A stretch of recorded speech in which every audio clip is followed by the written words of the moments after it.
Bueno, bueno, queremos dar la bienvenida a Alfredo Velasco, abogado, ¿no, Alfredo? No, economista. No, economista. Sí. Bien hecho. Una de las herencias de la década. No honoris causa, pero... No honoris causa, sí, pero sí. Alfredo, usted es uno de los miembros de Usuarios Digital y le preguntaba a Juan Carlos, ¿qué es esto y cómo funciona? Él nos acaba de dar una explicación como periodista informado que es, y por supuesto decía que varios datos y varios temas han podido escribir en Plan B en virtud del trabajo de ustedes. Cuéntenos algo, Alfredo, sobre Usuarios Digitales, qué es, cómo se organizaron y qué nomás podemos encontrar tanto en la página como en el trabajo de ustedes. Bienvenido, buenas tardes. Muchas gracias por el espacio. Efectivamente estaba escuchando a Juan Carlos respecto al apagón. Respecto a Usuarios Digitales, básicamente es una organización sin fines de lucro, apartidista, y que estamos precisamente monitoreando amenazas o ataques al libre ejercicio de los derechos en Internet, básicamente. Entre ellos, obviamente, nos interesaba bastante ayudar a transparentar el proceso electoral que se está llevando, un proceso electoral bastante crítico. Estamos hablando de un cambio de 10 años, sea quien gane. Sí va a dar un gran cambio, y obviamente el proceso también, por lo reñido que se veía, no solamente en la segunda vuelta, sino también en la primera, por estos cambios, por esta guerra informativa de encuestas también que se daba. Entonces se veía que iba a ser un panorama bastante complejo, y obviamente nosotros estuvimos también muy pendientes de cómo se desarrollaban las elecciones, más allá del tema de las calles, cómo se desarrollaba muy puntualmente en Internet. Bueno, dentro de lo que pudimos observar, básicamente se repitió lo mismo en primera vuelta, lo mismo en segunda vuelta, que por ser lo más, digamos, objetivo, lo más apegado a la evidencia, es que al mínimo, o sea, de manera mínima podemos decir que hubo una falla en el CNE en establecer contingencias necesarias, sabiendo que era un proceso extremadamente complicado, y que en este momento está llevando a la situación en la cual estamos, pues no, que es un proceso observado por ¿Usted diría que el CNE podía haber tomado en consideración esto, que era un contingente que podía pasar? Como de hecho Juan Carlos nos comentaba lo que hace Plan B. O sea, Plan B se da cuenta que le pueden atacar y toma sus precauciones para, como dice, ampliar la banda, o lo que sea. ¿Podían entonces haber previsto esto? Claro, bueno, respecto al presupuesto de Plan B, asumo que el CNE tiene algunos bastantes ceros por demás. Entonces, no, del presupuesto de Plan B no hablemos, porque nos va a tocar poner cuota. Y obviamente el CNE tiene muchísimos ceros más, con lo cual, con esos recursos, adicionalmente con el recurso humano especializado que ya tiene, no solamente en este proceso, sino que exactamente tiene un proceso bastante por detrás, obviamente con las ayudas internacionales, porque obviamente también el CNE cuenta con ayudas internacionales, con ayudas nacionales también. Entonces, sí llama la atención de que no se hubiera prestado los recursos suficientes, no solamente hablo a nivel monetario, que no se haya dado la precaución necesaria para lo que pasó en primera vuelta, porque recordemos que también se cayó el sitio web en la primera vuelta, pase también en segunda vuelta, sabiendo que la segunda vuelta era aún más crítica, iba a ser mucho más reñida, y que obviamente todas estas situaciones que se dan se prestan a suspicacias. Usted diría, si le pido una definición del apagón informático, Juan Carlos ya nos dio uno y nos graficó. ¿Qué nomás se encuentra uno con un apagón? No acceso a la página, pero y esto que nos dice el CNE sí estaban funcionando las otras, que líneas de alimentación, de datos y eso. Lo que no sabía era lo que llegaba y no se podía proyectar a la página. Claro, a ver, nosotros hablamos muy puntualmente con evidencias técnicas que hemos encontrado, efectivamente escuchaba a Juan Carlos que primero decían que no hubo acceso a la página. Sí, que todo estuvo bien, después vemos que dijeron que se cayó y finalmente vemos versiones que hubo ataques de hackers de Estados Unidos. Por parte del presidente. De lo cual no tenemos evidencia, o sea, no sé, obviamente supongo que la Secretaría de Inteligencia o pudo haber encontrado algún ente más especializado pudo encontrar algo. Sería bueno que lo expongan a la opinión pública, porque el tema no es solamente de decirlo, sino también de exponer las pruebas y de obviamente saber qué es lo que se está llevando adelante, porque no solamente es decirlo, es una investigación y obviamente también penalizar a las personas que hayan estado detrás. En todo caso, lo que nosotros vemos como apagón informático, tampoco no tenemos nosotros referencia de cómo estuvo trabajando el CNE por dentro. Lo más lógico, lo que se ve, claro, solamente seguir, exactamente, monitorear. Lo más lógico es que ellos hayan tenido una base de datos central. Obviamente esta base de datos alimentada desde adentro del CNE y el front, que sería la página web, que se alimentaba de esta base de datos y que obviamente solamente arrojaba la información, pues, ¿no? De igual manera nos llamó muchísimo la atención que vimos inicialmente que solamente en ciertas provincias se daba la información, no era otras no había. No era un global nacional, eso en primer lugar. Segundo lugar, vimos algunos cambios de direcciones para ver la información, o sea, estamos hablando de segunda vuelta, que ya les pasó en primera vuelta y que no tuvieron la observación de tenerlo ya listo a las 5 de la tarde. Pero no podríamos decir más allá de eso ahí. O sea, vimos que efectivamente se cayó la página web por algunos minutos. De tal hora a tal hora. De tal hora a tal hora, con algunos servicios. Vimos que efectivamente no daba un consolidado nacional y también vimos que publicaron algunos enlaces como para que la gente pueda ir viendo, pero que debieron haber tenido previsto que esta información tenía que ser en el momento exacto, estar sin problemas, insisto, sabiendo que era un tema extremadamente delicado y que cualquier cosa se iba a prestar a suspicacias. Juan Carlos, y le voy a preguntar ya no solo al periodista, sino a este militante de izquierda, que siempre claro, está generándose una idea de que la izquierda ya en el poder no ha podido dejar esto que se trataba antes como una lucha, no vamos a pelear contra los que tienen la plata, pero ahora ellos son los que tienen la plata, los que tienen el Estado. Esta parte de tu militancia, de tus creencias, además de tu compromiso con este pensamiento, ¿te hace pensar que es así? ¿Que la defensa de esto es a rajatabla? Bueno, yo no creo que sea un régimen que se maneje desde una visión de izquierda. Es parte, del discurso. Del discurso. Obviamente hay algunos militantes y exmilitantes. El propio Lenín Moreno fue militante del MIR, ¿no? Entonces, y lo fue hasta que estuvo en Alianza País, en realidad. Bueno, o sea, pasó del MIR a Alianza País, el MIR pasó a Alianza País. Prácticamente, bueno, lo que sobraba del MIR, porque eso fue un fenómeno que se dispersó. Se partió en varios pedazos, en verdad. Y bueno, pero de alguna manera hay sectores, digamos. Yo creo que Alianza País en el poder sigue siendo una colcha de retazos en la cual conviven o habitan diversos grupos, clanes, diría yo, políticos, sectores que están interesados o tienen formas de interés específico en algunas áreas, incluso económicas, políticas además, etcétera, etcétera, ¿no? Claro, sí. Y ahí habitan, conviven. Entonces, de alguna manera, evidentemente, yo creo que ya este debate de izquierda-derecha dentro del gobierno, como que es extemporáneo, es anticuado, me parece.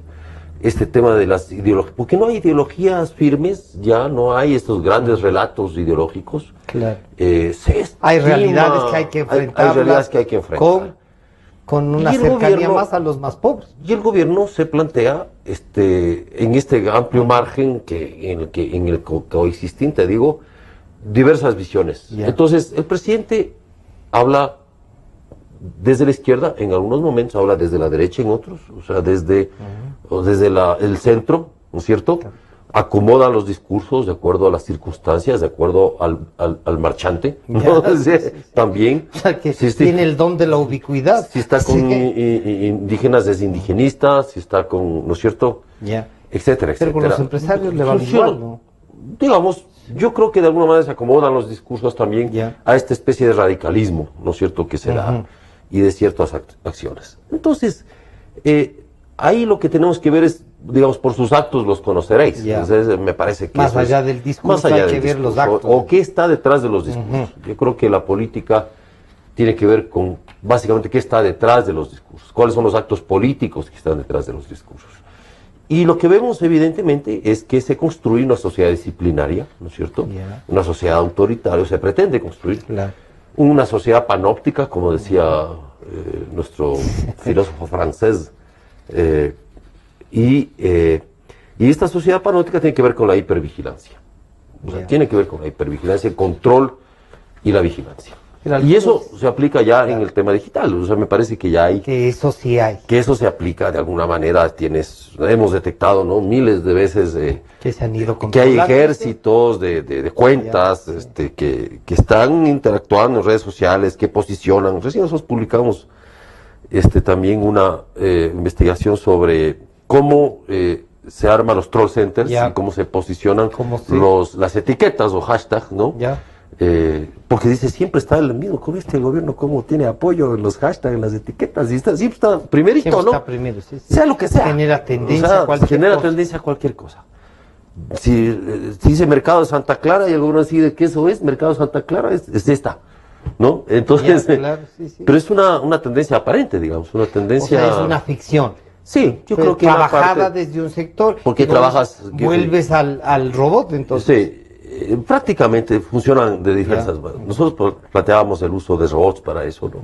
Pero claro, o sea, ya en lo político se refiere que hay lo que el propio presidente llamaba esta guerra digital, estos guerreros digitales que tienen que estar, esta visión del amigo enemigo, de que estás en una batalla. Aplicado también. Aplicado a las redes, y eso de alguna manera dificulta o termina por desvanecer el objetivo inicial que podría ser una red. O sea, deja de ser red. Claro. Deja de ser red y se convierte... Deja de ser red, pero sí es una red para pescar, pues. Claro, pero el objetivo de todo esto es posicionar el debate público. O sea, el debate público pasa por las redes, este momento, o sea, es así.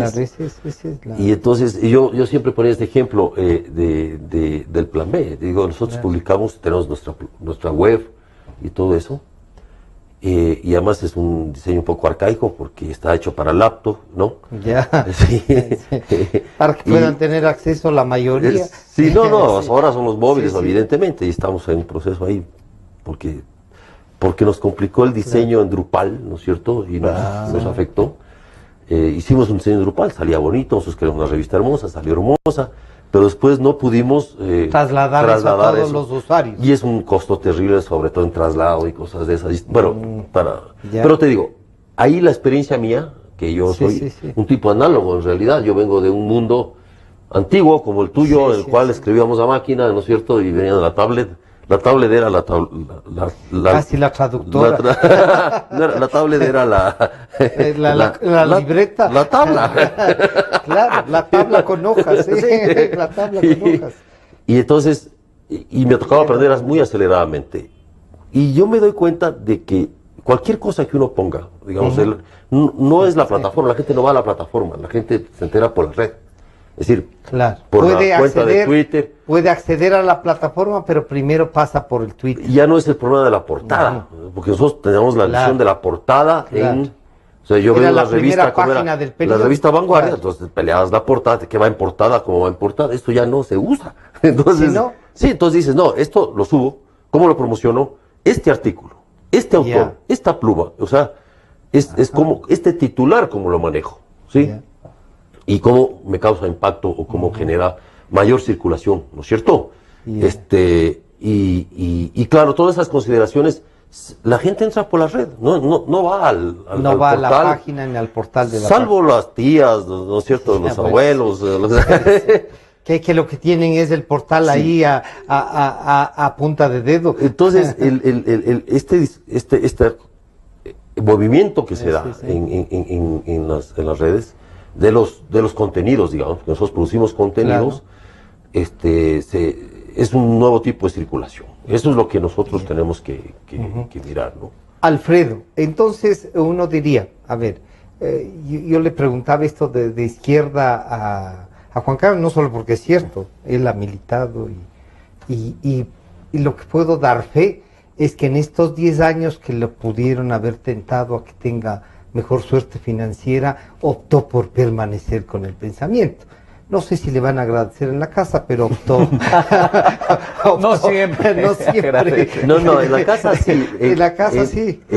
En la política no. No. Es al revés. Es al revés.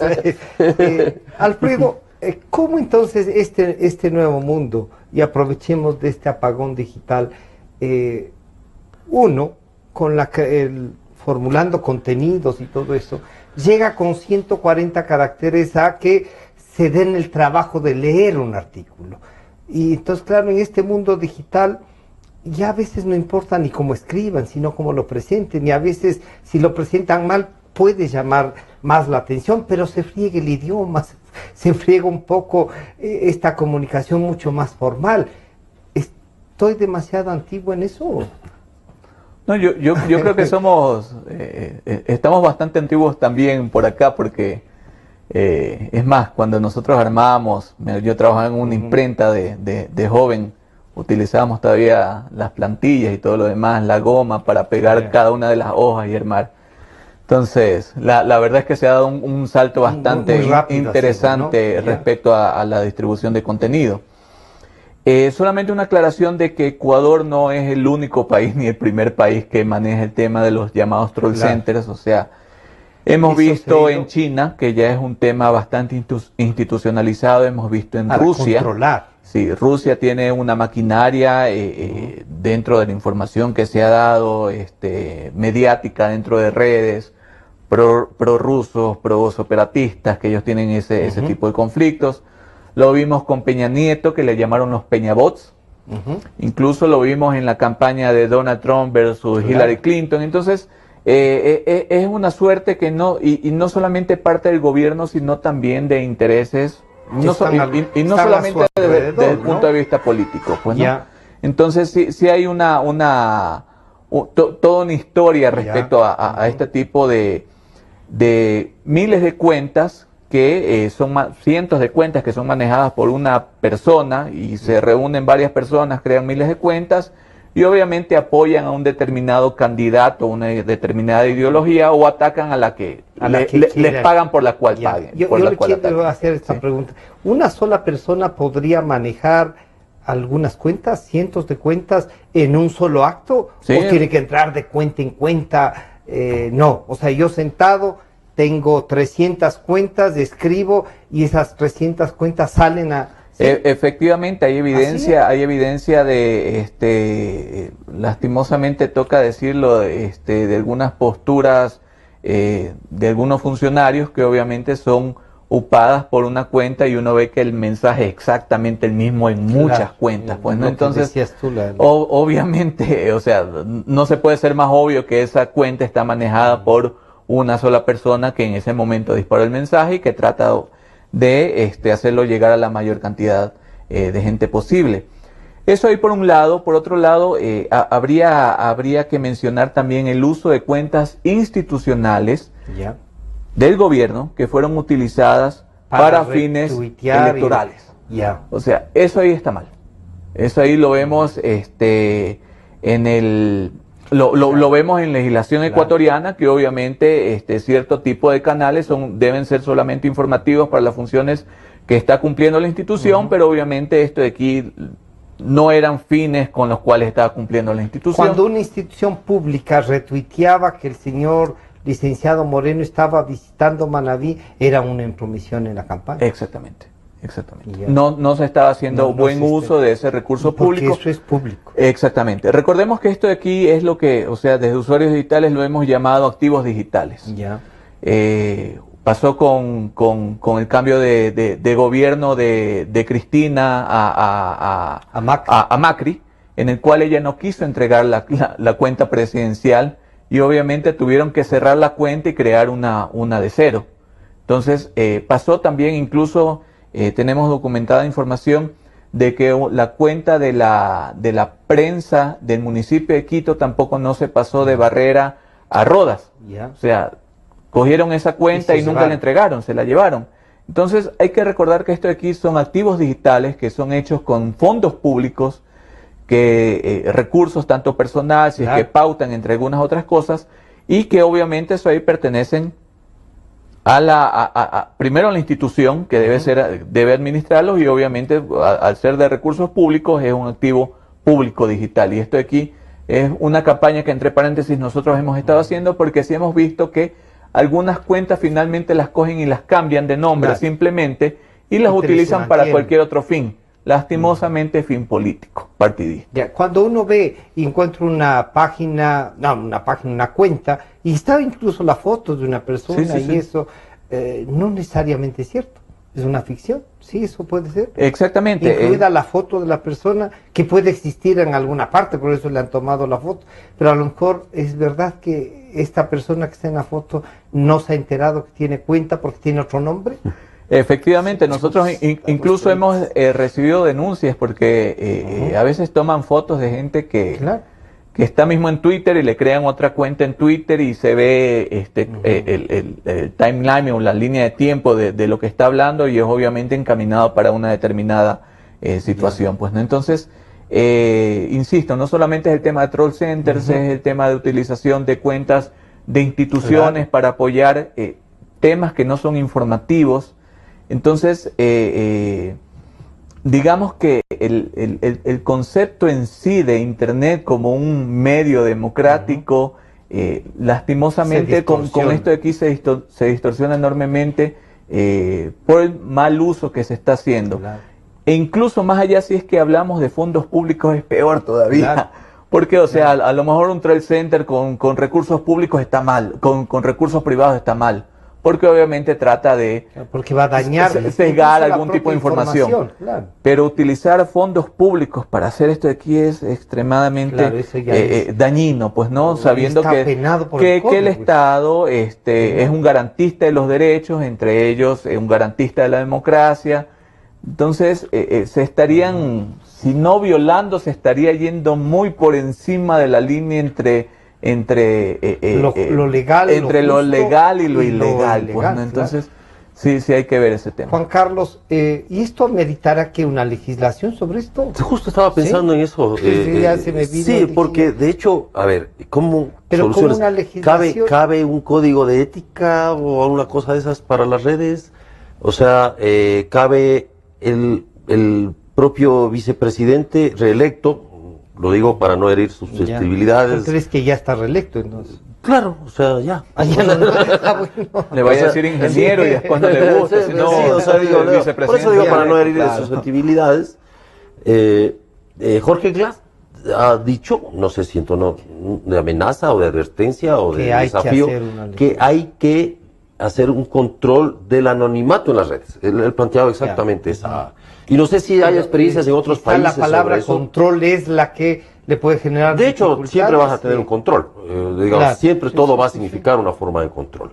Eso no podemos evitarlo en circunstancias así. Pero me refiero a si es posible que se pueda de alguna manera controlar anonimato en redes. Es decir, yo tengo mi cuenta de Twitter, es pública igual. O sea, ¿no?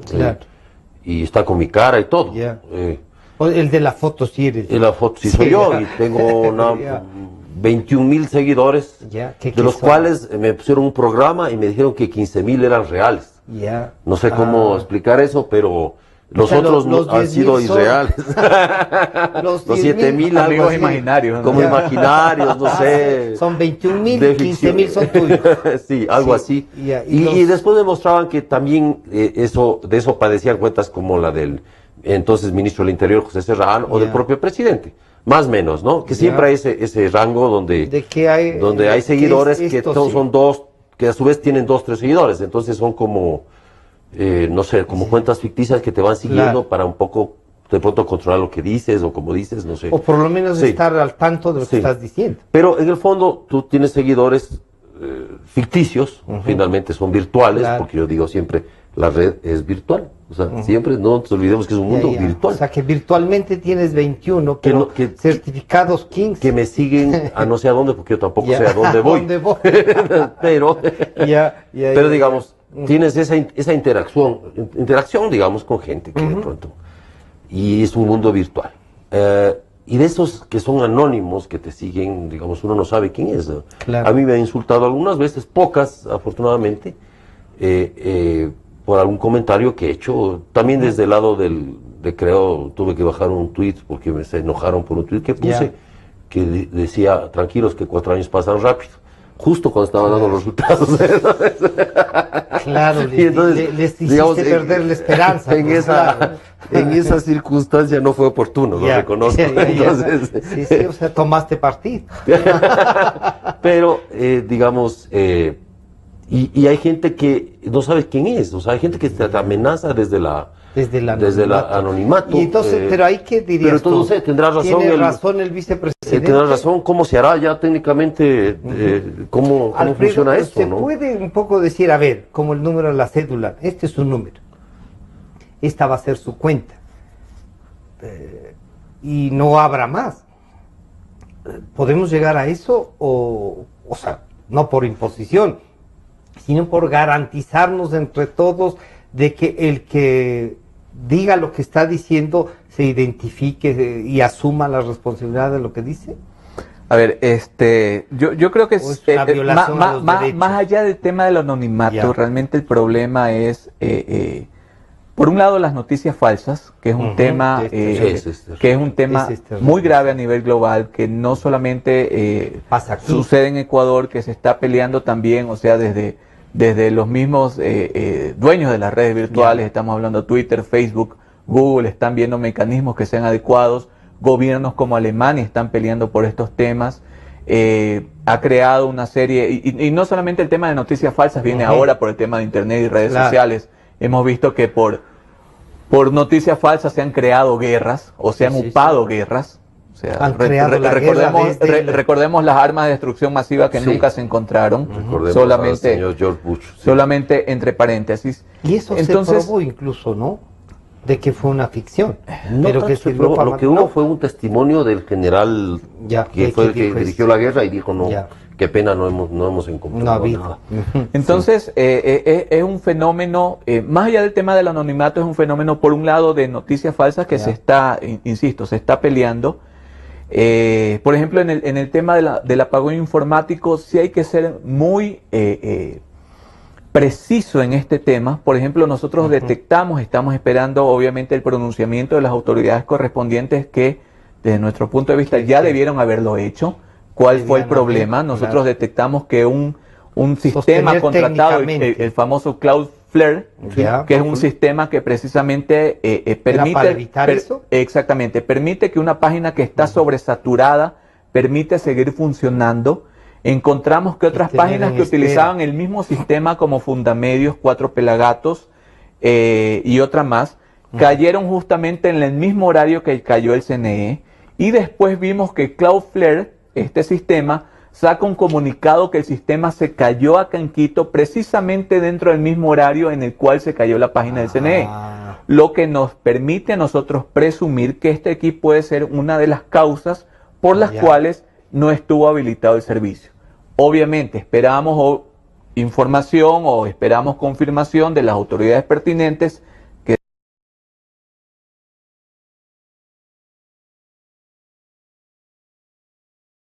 garantizar este pequeño detalle. Pues no, entonces eso ahí por un lado. Por otro lado, el tema de responsabilidades. Obviamente ya nosotros tenemos un marco, un código penal en el cual establece penalidades por injurias dentro de, no dice, o sea, puede ser de cualquier plataforma, puede ser de que yo me pare en la Plaza Grande a gritarle al presidente saliente para no caer en datos erróneos, para no caer en el entrante, para que no le elogien el sábado.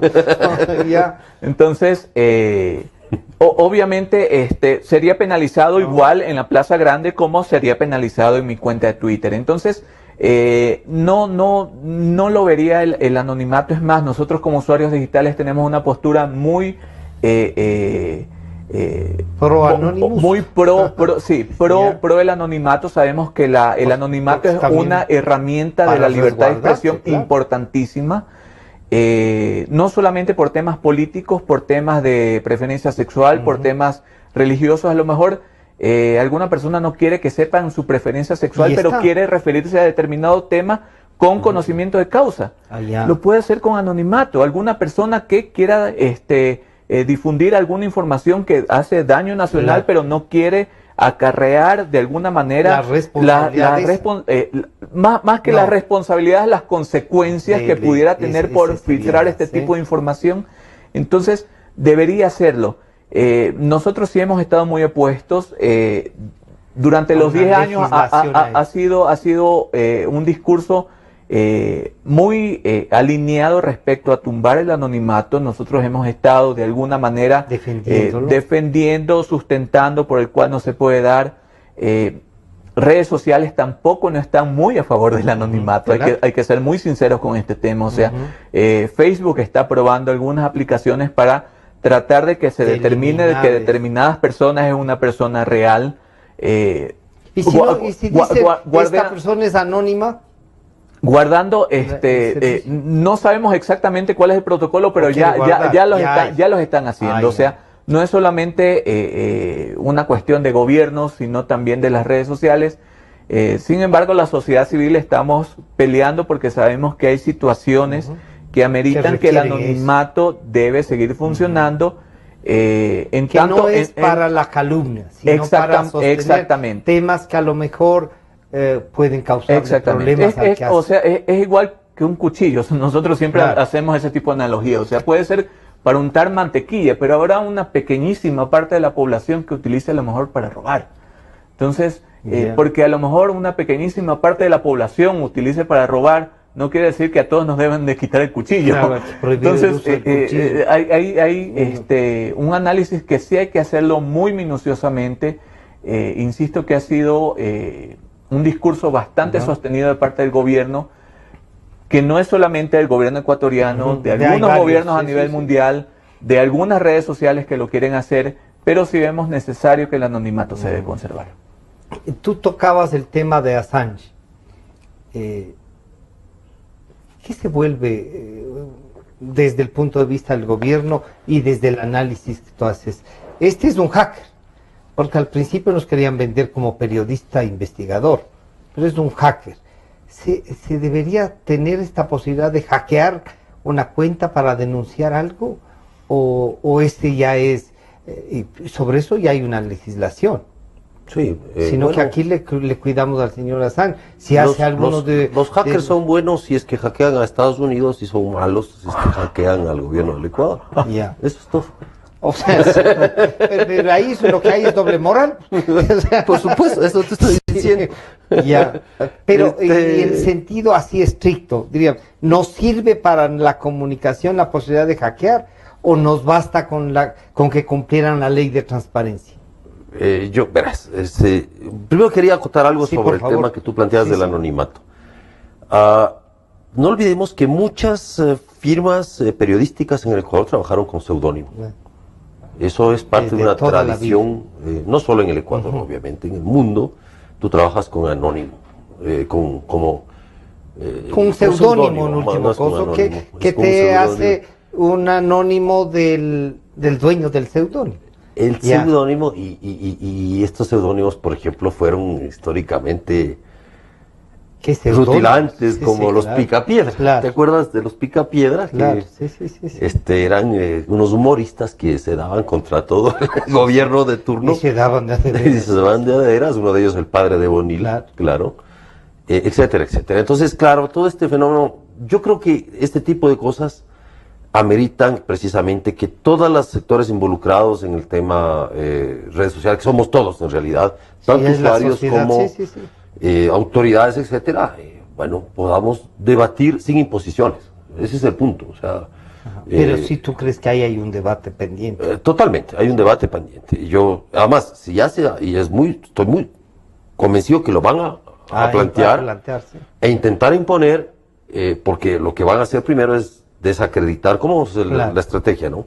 Entras, desacreditas, o sea, mandas la artillería pesada contra cuentas, etcétera, amenazas, todos, y después justificas el control y desde el Estado. Entonces el Estado va a ser el rector de eso, pero yo creo que también hay que armar la batería de denuncias sobre las cuentas, trolls desde el gobierno, que también desde el anonimato atacan, destruyen honras, destruyen información, destruyen honras y gente, porque la ponen ahí y ya está. Claro, pero por ejemplo puede suceder, se da casos como el de esta señora que salió sobre el famoso video del motel, que puedes crucificar a una persona, ¿no es cierto?, en ese tema de redes. Y ahí te pongo entonces el otro caso, la señora del motel y la jueza.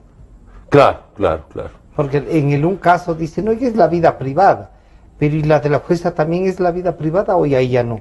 No, pues yo creo que se da igual, pero de hecho ya nada es privado. O sea, me parece que muy poco. Que el tema por eso hay el derecho a la intimidad en Internet. O sea, y al anonimato. Y eso está en debate, está en discusión. Las Naciones Unidas lo discuten todo el tiempo.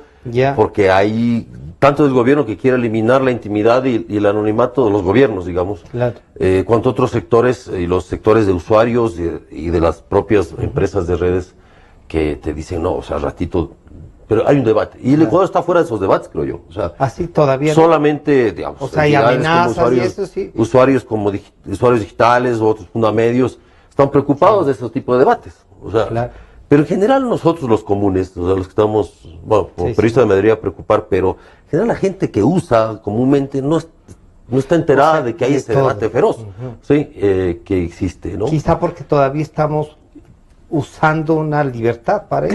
Claro, y cuando pretendan quitártela, ahí vas a decir, vas a ver. Pero volviendo a tu pregunta y que tiene que ver con eso, claro, de hecho, siempre hay que ir hacia atrás, hacia la historia o historia reciente de lo que fue Wikileaks y qué pasó con todos los cables de los Estados Unidos, ¿no es cierto? Y este hackeo que se da, ¿no es cierto? Para justificación, un servicio público, es decir, transparencia pública respecto a. Y lo mismo sucede con los Panama Papers, que le acaban de dar el Pulitzer. Sí, le acaban de dar. Entonces es como una santificación de esa situación. O sea, acaban de premiar a algo que se logra en virtud de un trabajo técnico. Que se logra en virtud de un robo de información. Porque es un robo, para mí es un robo de información. Que es el hackeo, ¿no? Entonces se le sacas información. Es el que se roba puedes decir, te robaste la carta es por tu bien, es por quiero salvar a la humanidad, lo que sea, y efectivamente salvas a la humanidad. Pero en el fondo es una sustracción no autorizada, digamos. Y en el caso Assange, evidentemente se justifica desde estás afectando al coloso mundial, al imperialismo norteamericano, y por tanto. Entonces está bien. Está bien. ¿No? Ahora, luego de eso, de ese debate, viene lo que ha pasado periodísticamente. Es decir, no solo sirve, y por eso nos dicen Assange es un hacker, nada más, pero Wikileaks es una entidad que se encarga de transparentar, como funciona acá también Ecuador Transparente, que es una pequeña página que transparenta filtraciones, digamos, de documentos, ¿no?